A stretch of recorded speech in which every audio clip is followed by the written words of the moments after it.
Hello students, आप सभी लोगों का सुमित राणा बीएससी क्लासरूम में स्वागत है। बेटा आज के इस वीडियो लेक्चर में बात करने वाले हैं फॉर्मेशन ऑफ कलर्ड आयंस। क्योंकि हम लोग फर्स्ट आंसर सीरीज की जनरल प्रॉपर्टीज पढ़ रहे हैं, उसी में formation of coloured ions next property है।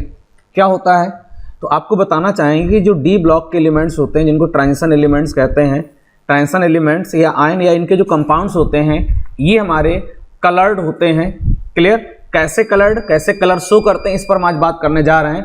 तो लिखा है कि ट्रांजिशन मेटल्स के मोस्टली कंपाउंड्स एक्वस सॉल्यूशन में या सॉलिड स्टेट में भी कलर्ड होते हैं। ध्यान रखना, जो ट्रांजिशन मेटल्स होते हैं इनके मोस्टली जो कंपाउंड्स होंगे वो एक्वस सॉल्यूशन का अर्थ है जली विलयन में या सॉलिड स्टेट में क्या होते हैं, कलर्ड होते हैं, कलर शो करते हैं। क्लियर? अब बात आ रही है कि ये कंपाउंड कैसे कलर शो करते हैं। तो इसके पीछे का जो रीजन है वो होता है डी ट्रांजिशन। ध्यान रखना, इसके पीछे का जो रीजन है वो है डी ट्रांजिशन, जो बहुत डिटेल में, ये लेक्चर आपका बहुत डिटेल में होने वाला है, तो इसको कायदे से आप इसको पढ़िएगा। क्लियर? तो कह रहा है ट्रांजिशन मेटल्स के मोस्टली कंपाउंड एक्वस सॉल्यूशन में तथा सॉलिड स्टेट में कलर्ड होते हैं और इनका ये जो कलर होता है ये डी ट्रांजिशन के कारण होता है। किसके कारण होता है? डी ट्रांजिशन के कारण। अभी हम लोग डी ट्रांजिशन को पढ़ेंगे। हालांकि आपने इसको 12th स्टैंडर्ड पर बहुत अच्छे से पढ़ रखा होगा, फिर भी हम आपको यहाँ पर पढ़ाएंगे इसको डिटेल में। अब बात आ रही है कि ये जो कंपाउंड या जो एलिमेंट्स कलर शो करेंगे इसके पीछे डी ट्रांजिशन है। उससे पहले थोड़ी सी आपको यहाँ पर शॉर्ट में आपको समझाना चाहेंगे कि अगर कोई ऐसा ट्रांजिशन एलिमेंट है जिसका इलेक्ट्रॉनिक कॉन्फ़िगरेशन 3d0 या 3d10 है, ध्यान रखना वो ट्रांजिशन मेटल या आयन या कंपाउंड, ध्यान रखना वो आपका आयनिक फॉर्म में भी हो सकता है, वो आपका किस फॉर्म में हो सकता है, आयनिक फॉर्म में हो सकता है, या वो आपका न्यूट्रल फॉर्म हो सकता है। अगर उसका कॉन्फ़िगरेशन कुछ इस तरीके का बन रहा है, उसकी डी में या तो 0 इलेक्ट्रॉन हो यानी वैकेंट हो या डी में 10 इलेक्ट्रॉन हो, तो ऐसी कंडीशन में वो एलिमेंट्स या कंपाउंड्स या आयन क्या होंगे बेटा, आपके कलरलेस होंगे। This is the most important, ये बहुत इंपॉर्टेंट है कि अगर आपको ऐसा कॉन्फ़िगरेशन मिल जाता है तो बेटा आपके कैसे हो जाएंगे, वो कलरलेस हो जाएंगे। क्लियर? तो ध्यान रखना, ट्रांजिशन मेटल या आयन या कंपाउंड्स के अंदर अगर इस तरीके का कॉन्फ़िगरेशन है तो वो आपका कलरलेस होंगे, अर्थात उनका कोई रंग नहीं होगा। लेकिन अगर उनके अंदर अनपेयर्ड इलेक्ट्रॉन्स हैं, अनपेयर्ड इलेक्ट्रॉन का अर्थ है D1, D2, D3, D9, D7, कुछ इस तरीके के अगर वहां पर अनपेयर्ड इलेक्ट्रॉन मिल रहे हैं, अनपेयर्ड इलेक्ट्रॉन मिल रहे हैं उसके अंदर, तो वो क्या करेगा, कलर शो करेगा। अब बात आ रही है कि सर इस तरीके के जो कॉन्फ़िगरेशन है ये कलरलेस होते हैं, इनका कोई रंग नहीं होता है, जबकि अनपेयर्ड इलेक्ट्रॉन जो होते हैं वो कलर शो करते हैं, ऐसा कैसे हो जाता है? तो इस पर अभी आगे हम चर्चा करेंगे। फिलहाल के लिए आप इतना याद रखें। दूसरी चीज आपको बताना चाहेंगे, ये जो कंपाउंड्स कलर शो करते हैं इनके दो रीजन्स हैं। ये दो रीजन के कारण दो ऐसे रीजन्स हैं जिनकी वजह से ये कंपाउंड्स, दो ऐसे रीजन हैं जिनकी वजह से क्या करते हैं, कलर शो करते हैं। इसमें पहला है आपका डी ट्रांजिशन और दूसरा है आपका चार्ज ट्रांसफर स्पेक्ट्रा। ये दोनों रीजन ऐसे हैं जिसकी वजह से ये जो कंपाउंड्स होते हैं या जो मेटल्स होते हैं या जो आयंस होते हैं ये कलर शो करते हैं। क्लियर? तो आइए डी ट्रांजिशन को पढ़ते हैं कि यही बहुत इंपॉर्टेंट है। तो डी ट्रांजिशन में क्या होता है इसको जरा समझते हैं। सबसे पहले हम आपको बताना चाहेंगे कि आप सभी लोग डी ऑर्बिटल्स के बारे में जानते हैं। जो डी सबसेल होता है बेटा, इसके अंदर ये 5 डी ऑर्बिटल होती हैं, 1 2 3 4 और एक 5, ये 5 डी ऑर्बिटल्स होती हैं। क्लियर? मान लीजिए कि अगर किसी तरीके का कोई फील्ड नहीं है, अगर डी ऑर्बिटल, यानी कहने का अर्थ है कि अगर कोई भी आसपास, या कह सकते हैं कि किसी टाइप का फील्ड कैसा है, अब्सेंट है, किसी टाइप का कोई फील्ड नहीं है, तो इन पांचों की एनर्जी सेम होगी, they have same energy. This is the most important. अगर डी ऑर्बिटल एक ऐसी जगह पर है जहां पर कोई भी फील्ड नहीं है, कोई भी फील्ड नहीं है, क्लियर, तो इन पांचों की एनर्जी होगी सेम।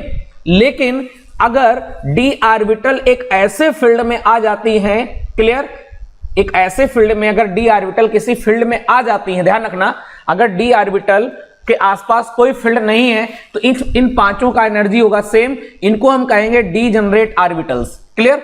लेकिन अगर ये एक ऐसी फील्ड में आ जाती, किसी फील्ड में आ जाती हैं, तो इन पांचों का एनर्जी सेम नहीं रहेगा, अर्थात इस डी ऑर्बिटल की हो जाएगी स्प्लिटिंग, अर्थात डी ऑर्बिटल ब्रेक हो जाएगा। जब d ऑर्बिटल ब्रेक हो जाएगा तो इसके बन जाते हैं दो पार्ट, इसके बन जाते हैं दो पार्ट, एक आपका बन जाएगा T2g, एक बन जाएगा आपका Eg। क्लियर? तो जो D है ये दो पार्ट में आपका डिवाइड हो जाएगा। तो dd ट्रांजिशन का स्टेटमेंट पढ़ते हैं, क्या कह रहा है? करेक्ट, ट्रांजिशन मेटल कॉम्प्लेक्स में जो भी ट्रांजिशन मेटल कंपाउंड्स होते हैं इनमें dd ट्रांजिशन को क्रिस्टल फील्ड थ्योरी के आधार पर एक्सप्लेन किया जा सकता है। बहुत इंपॉर्टेंट है कि जो ट्रांजिशन मेटल कॉम्प्लेक्सेस होते हैं, क्लियर, इनमें जो dd ट्रांजिशन होता है जिसके कारण ये कलर शो करते हैं, ये dd ट्रांजिशन को आप किसके आधार पर समझ सकते हैं? CFT के आधार पर इसको एक्सप्लेन किया जा सकता है। आपने 12th स्टैंडर्ड में CFT पढ़ी होगी, नहीं पढ़ी है तो हम लोग कोऑर्डिनेशन केमिस्ट्री में बहुत डिटेल में पढ़ने वाले हैं। फिलहाल में भी इतना याद रखें कि dd ट्रांजिशन CFT पर बेस्ड है, CFT के आधार पर इसको समझा जा सकता है। क्या इस CFT का सिद्धांत बोलता है? इस सिद्धांत के अनुसार ग्राउंड स्टेट में 5 d ऑर्बिटल सेम एनर्जी वाले होते हैं। देखिए अभी क्या बोला कि ग्राउंड स्टेट का अर्थ है 1 2 3 4 5, इन पांचों का जो एनर्जी है, इन पांचों का जो एनर्जी है बेटा वो कैसा है? इन पांचों का एनर्जी सेम है। सेम का अर्थ है कि ये जो d ऑर्बिटल है इसके आसपास कोई फील्ड नहीं है, तो जब कोई फील्ड नहीं है इन पांचों का एनर्जी सेम होगा, अर्थात ऐसी ऑर्बिटल को डीजनरेट ऑर्बिटल्स कहते हैं। लेकिन जब ये d ऑर्बिटल किसी फील्ड में पहुंच जाएगी, d ऑर्बिटल किसी फील्ड में होगी, क्लियर, तब ऐसी कंडीशन में इसकी एनर्जी सेम नहीं रहेगी और ये d ऑर्बिटल स्प्लिट हो जाएगी, जो मैंने अभी पीछे बात बोली। तो कह रहा है कि सेम ग्राउंड स्टेट में सेम एनर्जी वाले होते हैं, लेकिन जब ट्रांजिशन मेटल आयन के कांटेक्ट में लिगेंड आते हैं, ध्यान रखना, जो ट्रांजिशन मेटल है बेटा उसके पास क्या होती है? d ऑर्बिटल, और जब इस d ऑर्बिटल के निकट कौन पहुंचते हैं? लिगेंड्स आते हैं। ध्यान रखना, जब ट्रांजिशन मेटल के कांटेक्ट में, और ट्रांजिशन मेटल में कौन है बेटा? d ऑर्बिटल, जब इस d ऑर्बिटल के आसपास लिगेंड अप्रोच करते हैं, इसके पास पहुंचते हैं, इसके कांटेक्ट में आते हैं, क्लियर, इसको इंटरेक्ट करते हैं, तो इस दौरान क्या होता है? ये d ऑर्बिटल की एनर्जी बढ़ जाती है और d ऑर्बिटल स्प्लिट हो जाती है, d ऑर्बिटल टूट जाती है। तो कह रहा है कि तो सेम एनर्जी वाले d ऑर्बिटल्स की स्प्लिटिंग हो जाती है, टूट जाते हैं d ऑर्बिटल, जिससे कुछ d ऑर्बिटल्स हायर एनर्जी वाले होते हैं। जब ये d ऑर्बिटल ब्रेक होगी तो इसके दो पार्ट बनेंगे, हायर एनर्जी की d ऑर्बिटल्स बनेंगी, क्लियर, जिनको हम लोग कहेंगे Eg, और कुछ हमारी लोअर एनर्जी की बनेंगी जिनको हम कहेंगे T2g, क्लियर, ध्यान रखना। तो कह रहा है कि कुछ d ऑर्बिटल्स हायर एनर्जी वाले हो जाते हैं, क्लियर, Eg ऑर्बिटल्स, सॉरी क्या कह रहा है, कुछ d ऑर्बिटल्स हायर एनर्जी वाले होते हैं, लिखा है ब्रैकेट में Eg ऑर्बिटल्स, जबकि दूसरे ऑर्बिटल्स होंगे, दूसरा जो पार्ट होगा वो लोअर एनर्जी वाले होंगे जिनको कहेंगे T2g ऑर्बिटल्स। तो एक चीज हमारे समझ में आ गई कि d ऑर्बिटल की यहां पर क्या होगी बेटा? यहां d ऑर्बिटल आपकी स्प्लिटिंग हो जाएगी और d ऑर्बिटल के बेटा यहां पर दो पार्ट बन जाएंगे, एक Eg और एक आपका T2g, क्लियर। आगे कह रहा जब कोई ऑक्ट्राहेड्रल कॉम्प्लेक्स बन रहा होता है, ध्यान रखना, ऑक्ट्राहेड्रल में स्प्लिटिंग अलग होती है और टेट्राहेड्रल में अलग होती है। आप यहां पर ऑक्ट्राहेड्रल को डील कर रहे हैं तो ऑक्ट्राहेड्रल में ये Eg वाला पार्ट ऊपर चला जाता है, ध्यान रखना, ऑक्ट्राहेड्रल में ये जो Eg पार्ट है बेटा ये ऊपर जाता है और T2g नीचे जाता है, जबकि टेट्राहेड्रल में उल्टा हो जाता है, टेट्राहेड्रल में T2g ऊपर चला जाता है और Eg नीचे। हालांकि हम ऑक्ट्राहेड्रल को ही डील कर रहे हैं तो ऑक्ट्राहेड्रल को ही पढ़ेंगे। तो कह रहा है कि जब कोई ऑक्ट्राहेड्रल कॉम्प्लेक्स बन रहा होता है, ऑक्ट्राहेड्रल का अर्थ है कि इस मेटल जो आपका मेटल है, मेटल एटम है, इस मेटल एटम को 6 लिगेंड्स क्या करेंगे? अप्रोच करेंगे, 6 लिगेंड्स घेरेंगे, क्लियर। तो ऑक्ट्राहेड्रल में बेटा कितने लिगेंड्स चारों ओर से सराउंड रहते हैं मेटल एटम के? 6। तो कह रहा है जब कोई ऑक्ट्राहेड्रल कॉम्प्लेक्स बन रहा होता है तो 6 लिगेंड्स एक ऑक्ट्राहेड्रल के कॉर्नर से अर्थात XYZ एक्सिस की ओर मेटल आयन की ओर पहुंचते हैं। This is the most important. कह रहा है कि जब कोई ऑक्ट्राहेड्रल कॉम्प्लेक्स बन रहा होता है, क्या कह रहा है बेटा? कि जब कोई ऑक्ट्राहेड्रल कॉम्प्लेक्स बन रहा होता है, ऑक्ट्राहेड्रल कॉम्प्लेक्सेस बन रहा होता है, तो इस मेटल के चारों ओर कितने लिगेंड आ जाते हैं? इसको 6 लिगेंड सराउंड करते हैं। तो यहां पर आप देख रहे हैं कि यहां पर ये आपका मेटल एटम की ये d ऑर्बिटल्स हैं, 5 d ऑर्बिटल्स। ये बेटा कितनी हैं? 3 और 2 5, 5 डी ऑर्बिटल्स हैं, दिख रही हैं ये अलग अलग रंगीन, ये सारी डी ऑर्बिटल्स हैं।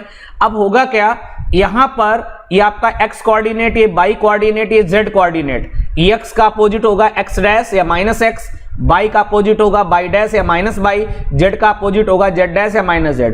अब होगा क्या बेटा, ये जो आपकी तीन एक्सेस है x y z, इन्हीं के अलोंग लिगेंड्स क्या करेंगे, इस मेटल एटम की ओर अप्रोच करेंगे, अर्थात मेटल एटम की ओर धीरे धीरे क्या करेंगे, बढ़ेंगे इसी की ओर। तो होगा क्या, यहां पर आप देख रहे हैं कि L1 है, ये L2 है, L3 है, L4 है, L5 है, L6 है। क्लियर, x के अपोजिट x डैश, यानी x से भी एक लिगेंड आएगा जो मेटल एटम की ओर अप्रोच करेगा, और x डैश यानी जिसको माइनस x कहते हैं, इसकी तरफ से भी आएगा। तो ओवरऑल यहां पर 6 लिगेंड्स क्या करेंगे, इस मेटल एटम को सराउंड करेंगे, अर्थात मेटल एटम की ओर, अर्थात उसकी d ऑर्बिटल की ओर क्या करेंगे, अप्रोच करेंगे। क्या करते जाके, वहां पर ये लिगेंड्स इलेक्ट्रॉन d ऑर्बिटल्स को डोनेट करते हैं और एक कोऑर्डिनेट बॉन्ड बनाते हैं, जो हम लोग आगे डिस्कस करने वाले हैं। क्लियर, आगे देखते हैं।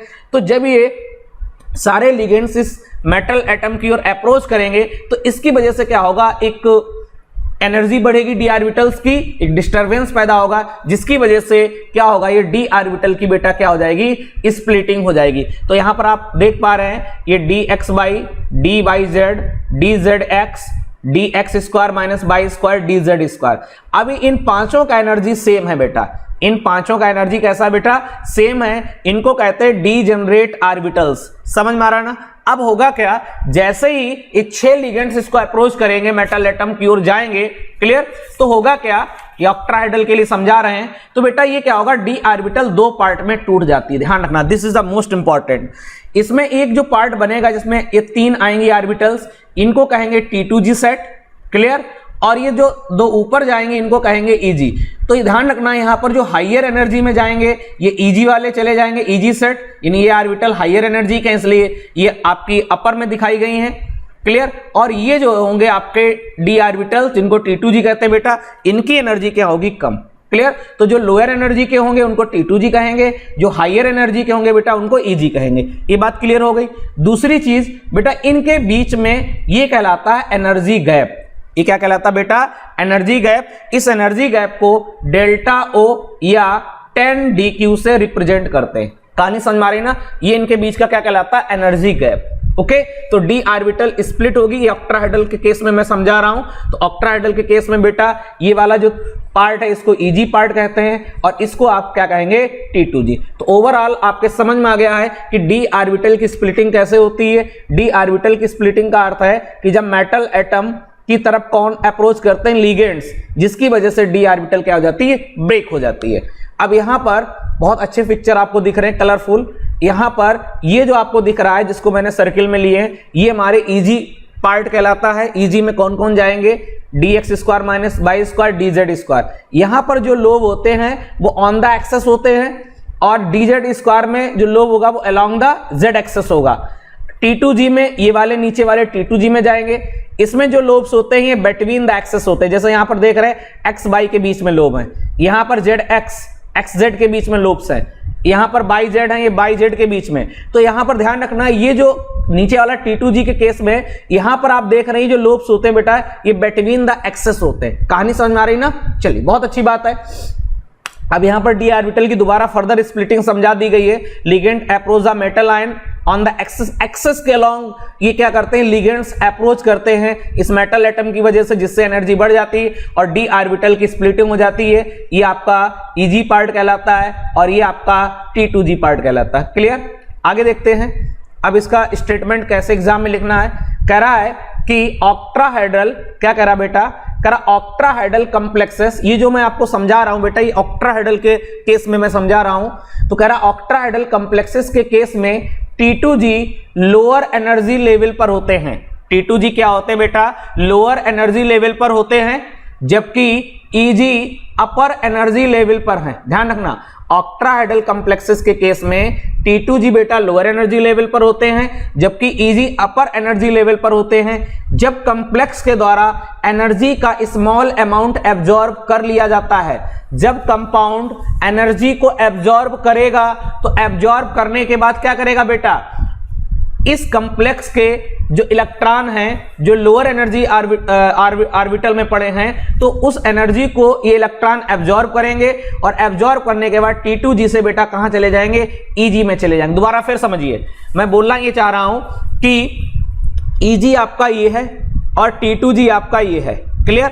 और यहां पर पड़ा हुआ है इलेक्ट्रॉन, तो होगा क्या कि जब ये बाहर से इसको एनर्जी दी जाएगी तो इलेक्ट्रॉन इस एनर्जी को एब्जॉर्ब करेगा और एब्जॉर्ब करने के बाद, अवशोषित करने के बाद बेटा ये कहां चला जाएगा, Eg सेट में चला जाएगा, क्योंकि यहां पर Eg की एनर्जी ज्यादा है, T2G की कम थी। लेकिन जैसे ही आपने एक छोटा सा अमाउंट एनर्जी का दिया तो इस एनर्जी को एब्जॉर्ब करेंगे और एब्जॉर्ब करने के बाद ये T2G से Eg सेट में चला जाता है। अब होता क्या है, यहां पर बहुत इंपॉर्टेंट चीज आपको बताना चाहेंगे कि बेटा ये जो Eg सेट है और ये T2G सेट है, जब इलेक्ट्रॉन यहां चला जाएगा, इलेक्ट्रॉन जब Eg सेट में चला जाएगा तो इसकी स्टेबिलिटी कह सकते हैं, ये अपने को स्टेबल नहीं महसूस करेगा। क्यों स्टेबल इसलिए महसूस नहीं करेगा, क्योंकि ये आपका T2G से गया है, तो यहां पर क्या होगा, ये स्टेबल नहीं रहेगा। इसकी वजह से क्या होगा, ये वापस आएगा। ध्यान रखना, ये बहुत इंपॉर्टेंट है। ये क्या होगा, ये बेटा वापस आएगा। जब ये वापस आएगा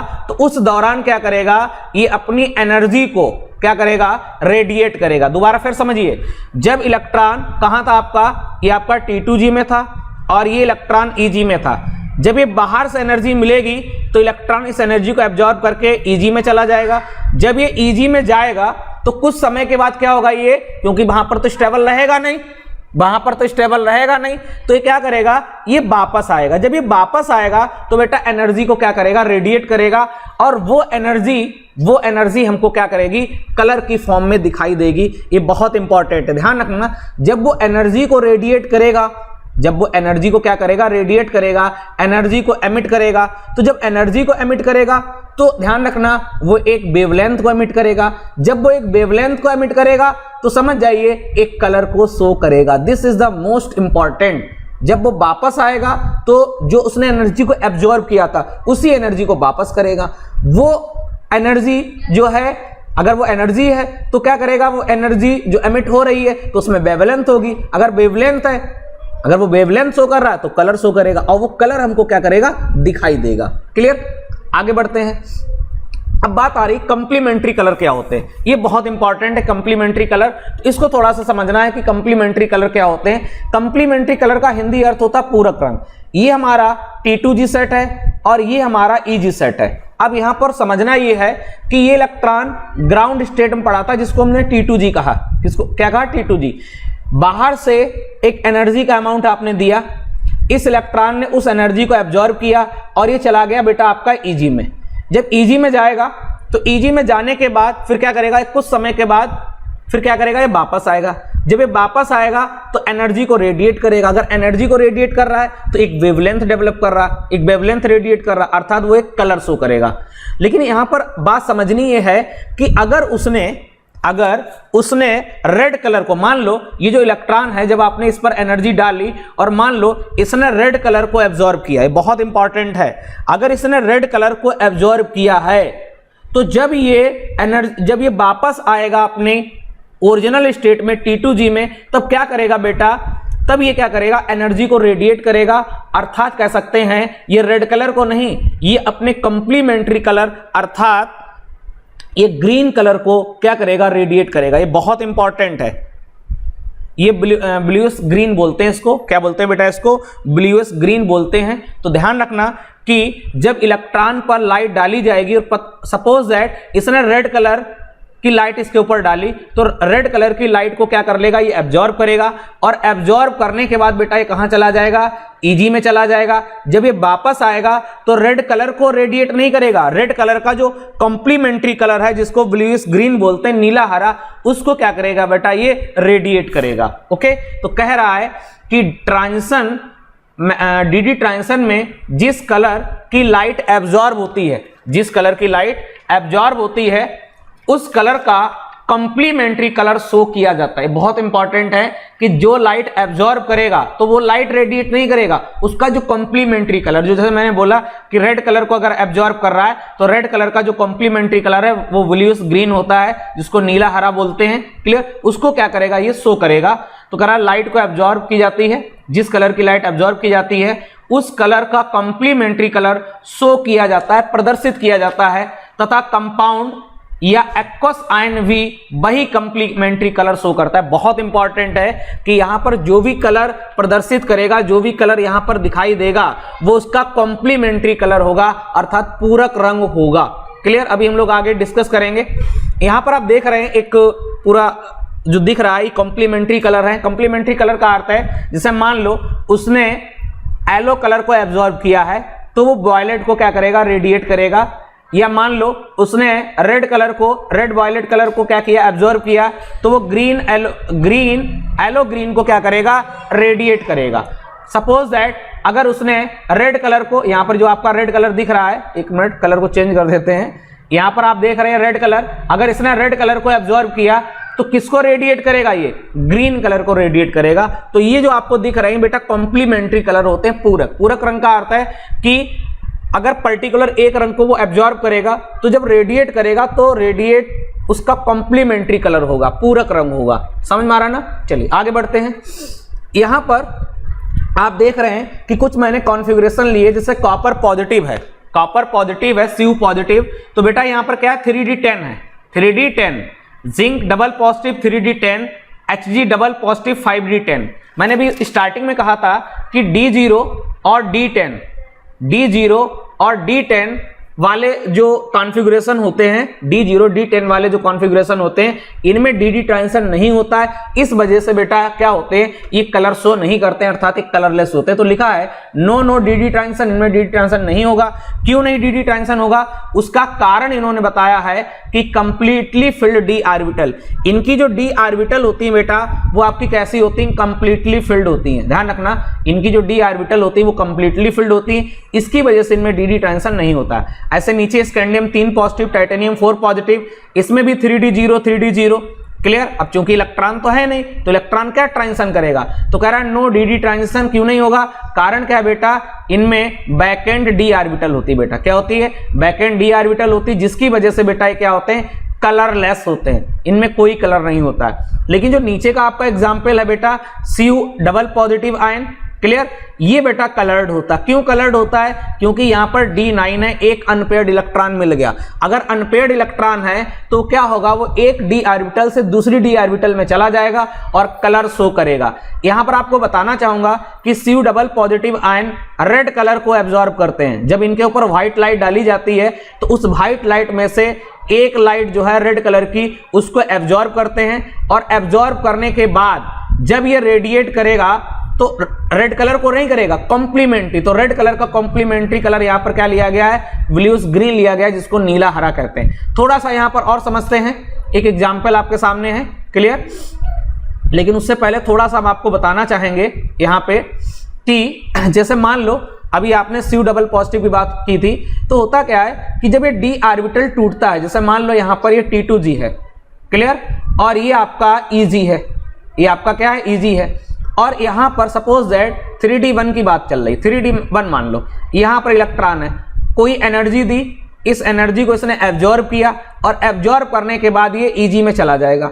तो होता क्या है, ये T2g ये भी तो d ऑर्बिटल का पार्ट है, और Eg ये भी d ऑर्बिटल का पार्ट है। तो जब इलेक्ट्रॉन एक d ऑर्बिटल से दूसरी d ऑर्बिटल में, अर्थात जब T2g से Eg में जाता है, तो इसी को कहते हैं DD ट्रांजिशन। क्या कहते हैं बेटा, DD ट्रांजिशन, T2g से जब Eg में जाएगा।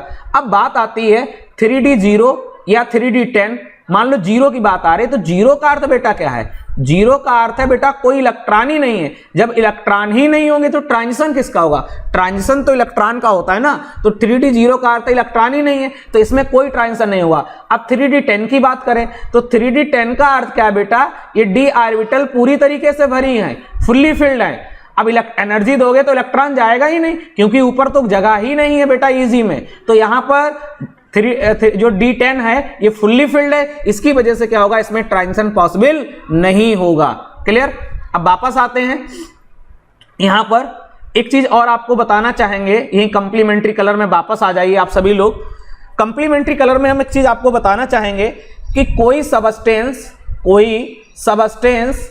आपका कलरफुल दिखाई देता है, कोई सबस्टेंस आपका कलरफुल दिखाई देता है या कलरलेस, या आपका कलरलेस, ये इस बात पर डिपेंड करता है कि उस सबस्टेंस ने, ध्यान रखना कि किसी पदार्थ का कलरफुल दिखाई देना या कलरलेस दिखाई देना इस बात पर डिपेंड करता है कि उस पदार्थ के एटम या मॉलिक्यूल या आयन ने लाइट के विजुअल रीजन से एनर्जी एब्जॉर्ब, कहने का अर्थ यह है कि कोई सबस्टेंस कलरफुल है या कलरलेस है, वो इस बात पर डिपेंड करता है कि उस सबस्टेंस के मॉलिक्यूल, एटम या आयन लाइट के विजुअल रीजन से एनर्जी को एब्जॉर्ब कर रहे हैं या नॉन विजुअल रीजन से। बहुत इंपॉर्टेंट है, ये बिल्कुल डिपेंड कर रहा है कि वो सबस्टेंस जो है वो किस रीजन से लाइट को एब्जॉर्ब कर रहा है। अगर वो विजुअल रीजन से लाइट को एब्जॉर्ब कर रहा है, अगर वो दृश्य प्रकाश से एनर्जी को एब्जॉर्ब कर रहा है, तो ध्यान रखना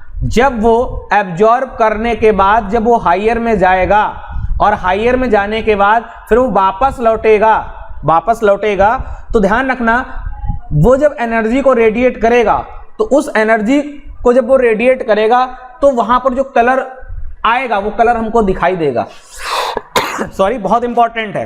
कहने का अर्थ यह है कि अगर उस सबस्टेंस ने विजुअल रीजन से लाइट को एब्जॉर्ब किया है और एब्जॉर्ब करने के बाद जब वो लोअर से हायर में जाएगा और जब वो वापस आएगा और वापस आने पर जो लाइट रेडिएट करेगा, एनर्जी रेडिएट करेगा, तो वो कलर हमको दिखाई देगा। लेकिन अगर मान लो उसने नॉन विजुअल रीजन यानी अदृश्य प्रकाश से उसने, जैसे मान लो IR इंफ्रारेड, अगर वहां से लाइट को एब्जॉर्ब किया और एब्जॉर्ब करने के बाद हायर में गया और जब वापस लौटेगा तो लाइट दिखाई नहीं देगी, आंखों को दिखाई नहीं देगा। तो ये बहुत इंपॉर्टेंट है कि अगर पदार्थ ने विजुअल रीजन से लाइट को एब्जॉर्ब किया है तो एब्जॉर्ब करने के बाद जब वो हायर में जाएगा और वापस आएगा तो लाइट हमको दिखाई देगी। क्लियर? अब यहां पर डी ट्रांजिशन समझ में आ गया होगा क्या है। एक एग्जाम्पल बहुत इंपॉर्टेंट है और लास्ट आपका ये पार्ट है। देखिए एग्जाम्पल क्या है, यहां पर TiS2 का होल ऑफ 6, ये आपका एक कंप्लेक्स कंपाउंड है बेटा, ये आपका क्या है, कंप्लेक्स कंपाउंड है। TiS2 का होल ऑफ 6 और होल ऑफ ट्रिपल पॉजिटिव, ये आपका कह सकते हैं कंप्लेक्स कैटायन बोलते हैं इसको। क्या बोलते हैं? कंप्लेक्स कैटायन, या जनरली बोल दो आपका कोऑर्डिनेट कंपाउंड है। क्लियर? इसका जो कलर होता है बहुत डार्क पर्पल कलर होता है, गहरा गुलाबी रंग होता है इसका। क्लियर? पर्पल का अर्थ होता है, सॉरी पर्पल बैंगनी, गहरा बैंगनी रंग यहाँ पर इसका है। अब बात आ रही है इसको कैसे समझा जाए डी ट्रांजिशन के बेस पर। तो सबसे पहले आपको बताना चाहेंगे बेटा, यहां पर जो 6 है बेटा, ये इसका कहलाता है कोऑर्डिनेशन नंबर। 6 इसका कोऑर्डिनेशन नंबर है। 6 इस बात को इंडिकेट कर रहा है कि कंप्लेक्स कैसा है बेटा, ऑक्ट्राहेड्रल। ध्यान रखना, कोऑर्डिनेशन नंबर 6 का अर्थ है कंप्लेक्स कैसा हो गया, ऑक्ट्राहेड्रल। पहली काम तो आपको ये करना, पहला काम कि 6 से पता चल जाएगा कंप्लेक्स कैसा, ऑक्ट्राहेड्रल। दूसरी चीज, यहां पर हम टाइटेनियम का ऑक्सीडेशन स्टेट निकाल लेंगे। टाइटेनियम का X मान लेंगे, वाटर न्यूट्रल होता है तो 0 × 6 हो जाएगा इक्वल टू +3। तो यहां पर ऑक्सीडेशन स्टेट निकालोगे +3 निकल के आएगी। इसके बाद ये पहला काम कर लेंगे। दूसरा काम क्या करना है? दूसरा काम करना है टाइटेनियम का इलेक्ट्रॉनिक कॉन्फ़िगरेशन करना है। टाइटेनियम का इलेक्ट्रॉनिक कॉन्फ़िगरेशन करेंगे 18, 2, 20, 2, 22। इसके बाद टाइटेनियम को किस स्टेट में लेंगे? +3 स्टेट में लेंगे। जब +3 स्टेट में लेंगे तो 3 इलेक्ट्रॉन निकालने पड़ेंगे, 2 S से निकाल देंगे और 1 इलेक्ट्रॉन D से निकाल देंगे। तो यहां पर क्या आ जाएगा, 4s 0 आ जाएगा और 3d 1 आ जाएगा। कहानी समझ में आ रही ना? टाइटेनियम 3 पॉजिटिव का अर्थ है 3 इलेक्ट्रॉन निकालना, तो 2 इलेक्ट्रॉन S से निकाल देंगे और 1 इलेक्ट्रॉन D से निकाल देंगे। क्लियर? तो यहां पर कितना बन जाएगा, 3d 1 आ जाएगा, 4s 0 आ जाएगा। ये कहानी क्लियर हो गई। अब होगा क्या, ये टाइटेनियम है जो कि ट्रांजिशन मेटल है, इसके पास d ऑर्बिटल होगी। इसके पास क्या होगी, d ऑर्बिटल, और d ऑर्बिटल में यहां कितना इलेक्ट्रॉन है, 1। अब ये जो वाटर लिगेंड है, यहां पर जो 6 है बेटा, ये 6s2o, ये वाटर के लिगेंड है, इनको लिगेंड कहा जाता है। ये लिगेंड क्या करेंगे, इस टाइटेनियम की तरफ क्या करेंगे, अप्रोच करेंगे। जब अप्रोच करेंगे तो पहले क्या होगा, जब ये लिगेंड्स टाइटेनियम को अप्रोच नहीं कर रहे थे तब इन पांचों का एनर्जी सेम था, इनको डीजनरेट ऑर्बिटल्स कह रहे थे। लेकिन जैसे ही ये वाटर के 6 लिगेंड्स टाइटेनियम की ओर अप्रोच करेंगे तब बेटा क्या होगा ये कि d ऑर्बिटल की स्प्लिटिंग हो जाएगी और इसके 2 पार्ट बन जाएंगे बेटा, T2g पार्ट और Eg पार्ट। कहानी समझ में आ रही ना? इन दोनों के बीच का जो एनर्जी गैप है, ये एनर्जी गैप कहलाता है डेल्टा O फॉर ऑक्ट्राहेड्रल। बात को समझिए, जब टाइटेनियम के पास ये 6 वाटर के लिगेंड अप्रोच करेंगे तो d ऑर्बिटल की क्या हो जाएगी, स्प्लिटिंग। ये 2 पार्ट में टूट जाएगा, T2g पार्ट और Eg पार्ट में। कहानी समझ में आ रही? इन दोनों के बीच में जो एनर्जी गैप है इसको डेल्टा ओ कहते हैं, डेल्टा ओ कहते हैं। क्लियर? जब बाहर से हम एनर्जी का अमाउंट देते हैं तो उस अमाउंट को लेकर ये इलेक्ट्रॉन यहां से एक्साइट हो जाता है और एक्साइट होने के बाद कहां पहुंच जाता है बेटा? ये ईजी में पहुंच जाएगा।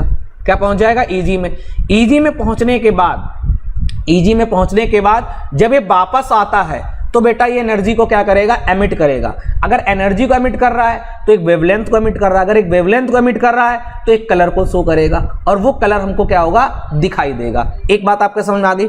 दूसरी चीज हम आपको यहां पर बताना ये चाह रहे हैं कि इन दोनों के बीच का जो एनर्जी गैप है Eg और T2g, ये दो ऑर्बिटल के बीच का जो एनर्जी गैप है, ये जो एनर्जी गैप होता है ये होता है 4 × 10⁻12 अर्ग। ध्यान रखना, ये बहुत इंपॉर्टेंट है। ये एनर्जी गैप कितना होता है? 4 × 10⁻12। और ये किसके बराबर होता है? ये 500 नैनोमीटर के बराबर होता है। और 500 नैनोमीटर एक वेवलेंथ होती है जो ग्रीन कलर की होती है। इससे सर क्या समझ में आया? इससे बेटा समझ में आया है कि यहां पर जब लाइट इस इलेक्ट्रॉन पर पड़ेगी, जब इस इलेक्ट्रॉन पर लाइट पड़ेगी तो उस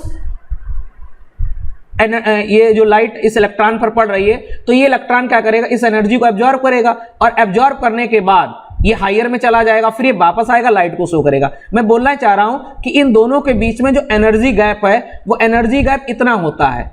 और ये जो एनर्जी गैप है बेटा, ये एनर्जी गैप जो होता है ये ग्रीन कलर की जो लाइट होती है उस ग्रीन लाइट की, जो ग्रीन कलर की लाइट है उसकी एनर्जी के बराबर होता है। ये जो एनर्जी गैप है डेल्टा नॉट, जिसकी वैल्यू 4 × 10⁻12, ये एनर्जी किसके बराबर होती है? एनर्जी बेटा ग्रीन कलर की जो लाइट है उसकी एनर्जी के बराबर होती है। ग्रीन कलर की जो यहाँ पर वेवलेंथ है वो 500 नैनोमीटर है। यहाँ पर समझाया गया है कि Eg व T2g ऑर्बिटल के बीच एनर्जी का डिफरेंस डेल्टा नॉट का मान 4 × 10⁻12 अर्ग के बराबर होता है। ध्यान रखना, यहाँ पर T2g और Eg के बीच में ये जो एनर्जी गैप है ये 4 × 10⁻12 के बराबर होता है।